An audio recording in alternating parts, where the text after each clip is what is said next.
AM Agenda with Kieran Gilbert. Morning, Parliamentary Secretary to the Treasurer, Steve Ciobo. Also today, we've got the Shadow Employment Minister, Brendan O'Connor. Brendan O'Connor, thanks for joining us this morning. It would be a rare thing indeed, wouldn't it, to have two PMs before a Royal Commission in what was, well, a very, very controversial program under your former Labor government. It may be unusual, but I'm sure people will cooperate if it is going to lead to improved safety in workplaces around the country. Labor has a strong record on safety, and therefore any positive outcomes from what has been, you're right, a difficult time, particularly for those families who lost loved ones, is important. Provided, as I say, that the government's not seeking to play or to score political dividends and focuses on safety in workplaces. Well, there has been a convention that governments don't necessarily establish Royal Commissions into the actions of previous governments. You've also got this 30-year rule when it comes to cabinet deliberations, and we could see that breached. Do you see this as a breach of Australian political convention, the fact that there is this Royal Commission into what was a very politically charged issue at the time? Yeah, look, I'm surprised that that the government's decided to embark on this commission. There's been almost a dozen inquiries, coronial inquiries. We've had 3 criminal prosecutions of employers. Most of the regulations, of course, are within state and territory jurisdictions, and most of the recommendations arising out of those inquiries talk about toughening up the regulations in those jurisdictions.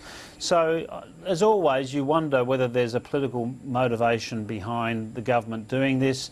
But again, Labor, there were 212 deaths last year in workplaces.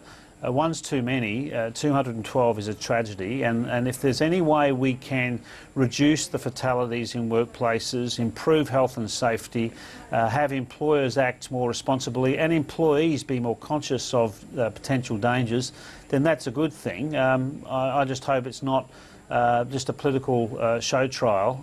We'll have to see, I suppose. As you mentioned, there have been a number of inquiries, 2 inquests, one in New South Wales, one in Queensland, and a number of others that you alluded to there. Are you hoping that this Royal Commission will finally bring closure, obviously to the families concerned, but to the whole issue, which has been a negative for Labor, whilst praised in terms of the economic contribution by some, in terms of the quick stimulus that rolled out in 2009 in the midst of the GFC. But as a political issue that has dogged Labor, you're hoping that this at least will bring closure to that? Look, I think it's firstly important to note that all of the inquiries have, where they have concluded there's been a wrongdoing, they've laid it at the feet of negligent employers who have placed their employees in danger. That's been clear. We, of course, responded to a global financial crisis in a number of ways, and without doing that, we would have seen hundreds of thousands of people and tens of thousands of businesses go under and hundreds of thousands of people lose their jobs. So I think the response was right, but I mean, I do hope, of course, that families will feel there's some closure to what are tragic circumstances when anyone loses their life at a workplace, in a workplace accident. Yeah. Indeed it is. Brendan O'Connor, we'll just pause there for a moment, bring into the conversation Parliamentary Secretary to the Treasurer, Steve Ciobo, who's with us in Brisbane. Steve Ciobo, Brendan O'Connor says he's surprised that the government has gone ahead with this Royal Commission, given the half a dozen other inquiries and inquests that have already been held into the pink bat scheme. Can you recap for us why you see this as necessary, given the various other probes that have been held? Well, Kieran, basically because from a coalition perspective, we wanted to make sure that there was an inquiry that did provide the kind of closure that I know a lot of families are looking for, but importantly also did it on a whole-scale level, I should say. The reality is that each of the other inquiries that have taken place have been limited in terms of what they've been able to look at, and they haven't been broad-based to ensure that they can capture all aspects of what's taken place with respect to the roof bats fiasco. And so in that respect, that's really what differentiates this particular inquiry from those that have preceded it. In terms of the nature of this, though, we could see two former Prime Ministers being grilled by Royal Commissioner Ian Hanger QC. That'd be a very rare thing, as well. I discussed with Brendan O'Connor. You know, you talk about closure for the families concerned, but is there a real risk here that this becomes a political charged trial of some sorts? Well, look, that's certainly not what the coalition's focused on, and I'm not going to make gratuitous shots at the Labor Party in relation to this. I mean, if we do have former Prime Ministers that are summoned to appear, that's in the context of recognising that as the Royal Commission takes place, there are specific documents and motivations that Justice Hanger is going to want to be having a look at. So in that respect, although it's rare, it's not inappropriate, and I think it goes to the core of making sure that this commission is able to get down to all of the elements that took place in terms of the development of policy. Because let's not forget, Kieran, that really in the middle of this was a government policy that resulted in people's lives being lost. And I therefore think it is important that we understand what the faults were, and then we can make sure that those types of things don't happen again. I want to ask you a question that I asked Brendan O'Connor and get your thoughts on it. Is the inquiry potentially a breach of that convention where governments don't investigate or look into the actions of the previous government, to the extent that there's that 30-year rule on cabinet deliberations? This could indeed breach that 30-year rule. No, look, I don't think so, because what we're talking about here is, as I said, government policy that resulted in people losing their lives. That's a tragedy, and I think that any government, if you divorce the politics from it and actually look at what was the process that happened here, why was there a design of a policy and the implementation of a policy that resulted in people losing their lives, and how can we prevent that from taking place again in the future? So it's not about gratuitous politics. It's not being played out in the political arena. It's being done in a methodical way, and it's being done by an approach that sees that you have all the information available, no hiding behind documents, but all the information available, so we can make sure that future governments, be they Liberal or Labor, future governments don't make this same mistake again.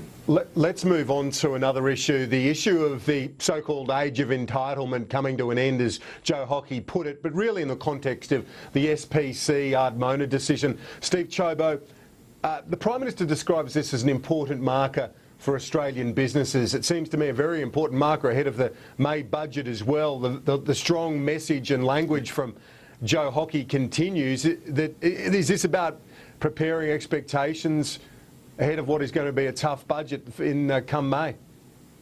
Well, I don't think anybody is in any doubt, Kieran, about the fiscal challenge that confronts the coalition.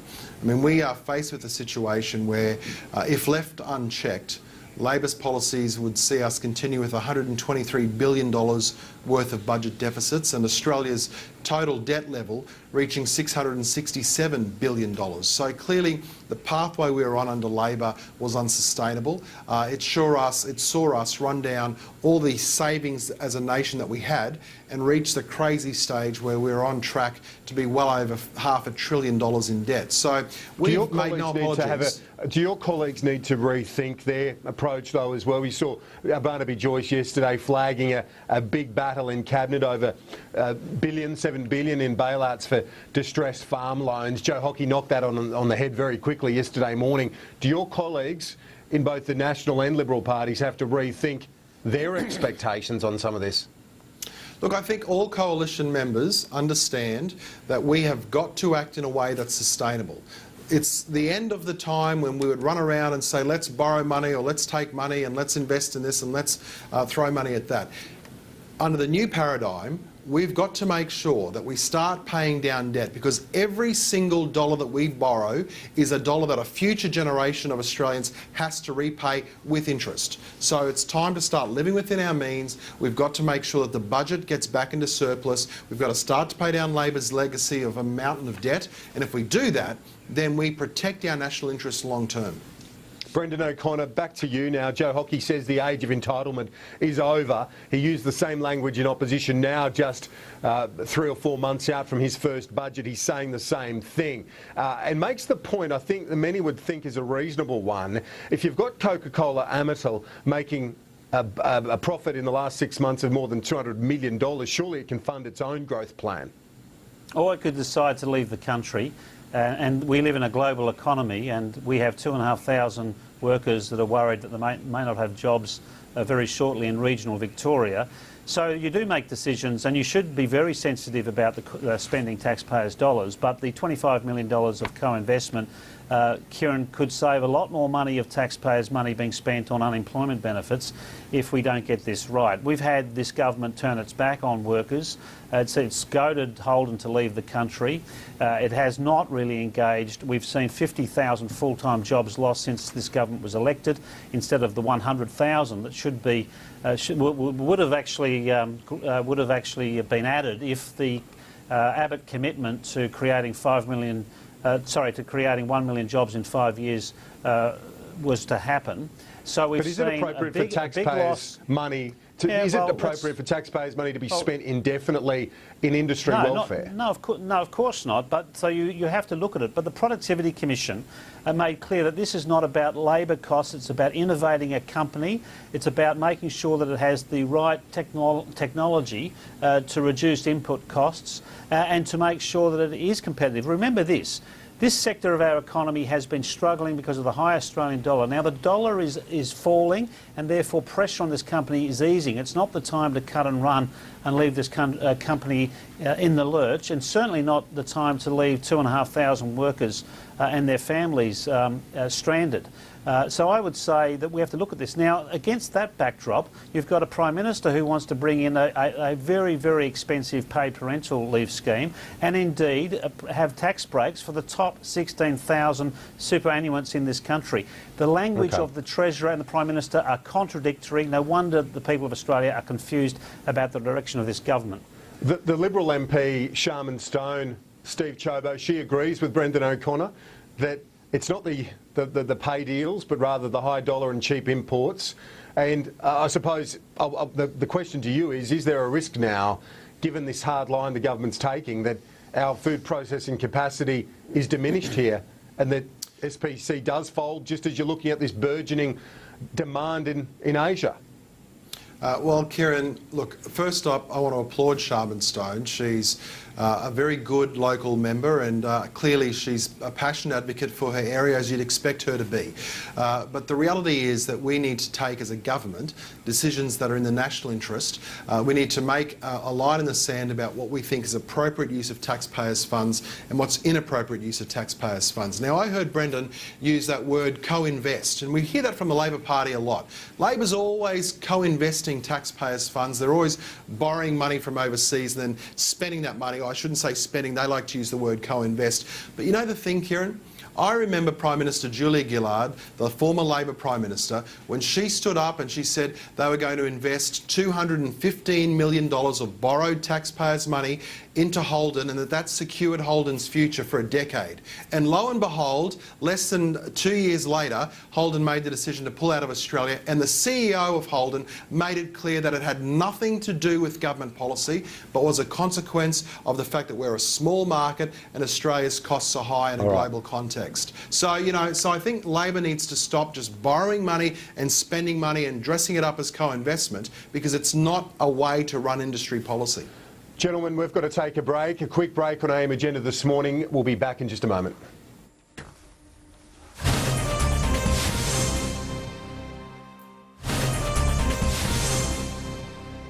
This is AM Agenda. Thanks for your company this morning. With me, Parliamentary Secretary to the Treasurer, Steve Ciobo, and the Shadow Employment Minister, Brendan O'Connor. Brendan, The issue of donations, they were released yesterday as they are, the disclosure rules require that the political donations regularly are released. Now, this is not a surprise, but it does remind us that the Labor Party is so dependent really on funds out of the union movement, 600,000 alone from the construction union, the CFMEU. Does this give weight to the government's argument that you're too close to the unions, particularly the construction union? That's why you're opposing the return, the re-establishment of the Australian Building and Construction Commission?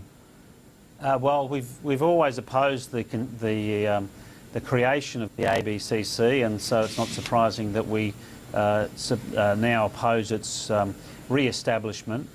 Kevin Rudd, before the 2007 election, made a commitment to repeal it, the legislation, and abolish it.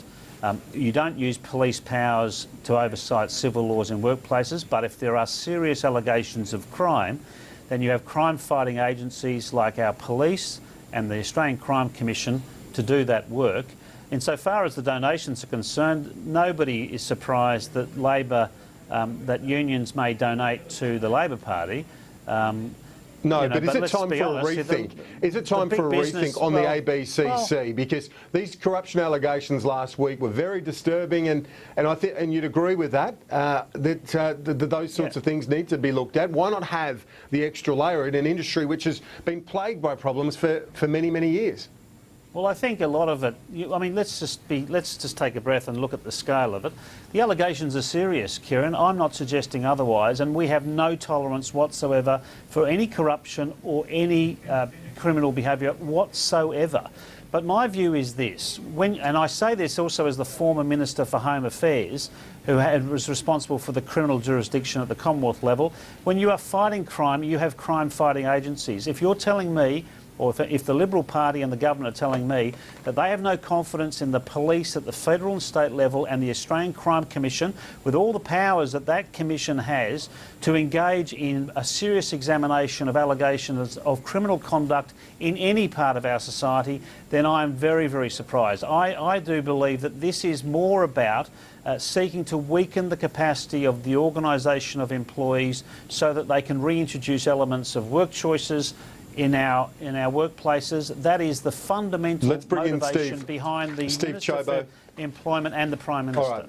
Steve Ciobo, well, you can respond to a couple of those assertions. I also want to ask you, the Royal Commission, though, isn't that gratuitous? We had one just a decade ago. Is it really necessary to have another Royal Commission into this? Surely the police and other agencies, the Crime Commission, can facilitate an appropriate investigation here. Well, look, I'm delighted that Brendan O'Connor has called for and welcomed the Australian Crime Commission undertaking and using, for example, their coercive powers for an inquiry into the union movement. It's crystal clear, Kieran, if you look at media reports over the past couple of weeks, that there's a serious and wide-stem systemic problem here. We've got multiple reports across a variety of media around very strong and clear links between the CFMEU, for example, and organised crime. We see linkages and video footage of bikies walking into the homes of union bosses. On every level, we're now seeing increasingly through the likes of the allegations against Michael Williams, against what's happened in the culture within the HSU under Craig Thompson as its president, and now links between bikies and organised crime and the construction union. This is just endemic, it seems to be. And I fear for those genuine people that are members of the union movement who actually are doing the right thing and have joined their union because they think it's going to be a voice that stands up for them, now suddenly seeing that not only is there a risk of their money being frittered away by the union hierarchy, but we're actually seeing linkages between organised criminals and the union movement. I mean, but do you need a Royal Commission? But do you need a Royal Commission? You mentioned the Crime Commission and its powers already. Why not just get that organisation and other authorities to look at these claims? Well, in the same way, Kieran, that we've used Royal Commissions historically to be able to lift the lid and exposed to sunlight, which as they say is the best disinfectant, lift the lid on all aspects of a culture and of an organisation, have access, unfettered access to documents and processes. There's a lot of validity as to why that would need to be the scope of a Royal Commission. But fundamentally, what I think we need to get to the bottom of is why it is that the Australian Labor Party keeps standing in the way of wanting to reveal what the problems are so that it can clean up its act. You see, Kieran, it's one thing to say that Labor has a zero-tolerance approach, which is what they're all good at mouthing the words. They'll all sit there and say, we've got a zero-tolerance approach to this. But when the rubber hits the road, when it comes to making the decisions about what needs to be done to weed out the kind of corruption that we're seeing, to weed out the kind of links to organised crime, then Labor needs to man up and step up. Steve Ciobo, Brendan O'Connor, gents, we're out of time.